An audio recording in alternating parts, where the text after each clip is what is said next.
Hello বন্ধুরা, আজকে তোমাদের সাথে শেয়ার করব একটি মাছের ঝালের রেসিপি। এটি খুব সহজে এবং খুব অল্প সময়ে তৈরি হয়ে যায়। এটা তৈরি করতে আমার লাগছে কাঁচা লঙ্কা বাটা, আদা বাটা, জিরে বাটা, টমেটো আর সর্ষে বাটা। তো দেখো, প্রথমে আমি কড়াইতে তেল গরম করে তার মধ্যে দিয়ে দিলাম কালো জিরে ফোড়ন। এবার এটাকে একটু ভেজে নিয়ে এর মধ্যে দিয়ে দেবো আদা বাটা। যেহেতু আদাটা খুব ছেটাই, তাই এটাকে একটু ঢেকে দিলাম। এবার আদার কাঁচা গন্ধটা চলে যেতেই তার মধ্যে দিয়ে দিলাম টমেটো কুচি। এবার টমেটোর মধ্যে একটুখানি লবণ দিয়ে এটাকে একটু ভাজা ভাজা করে নেব। তার মধ্যে দিয়ে দিলাম হলুদ গুঁড়ো আর লবণ গুঁড়ো দিয়ে এটাকে একটুখানি ভাজা ভাজা করে দিয়ে দেবো এর মধ্যে পরিমাণ মতো জল।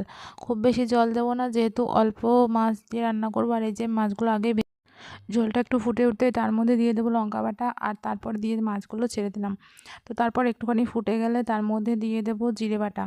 আর সর্ষে বাটার মধ্যে আমি একটুখানি লঙ্কা দিয়ে বেটেছিলাম, তো সর্ষে বাটাটা একদম শেষে দেবো। তোমরা চেষ্টা করবে জিরে বাটাটা বেশি দেওয়ার।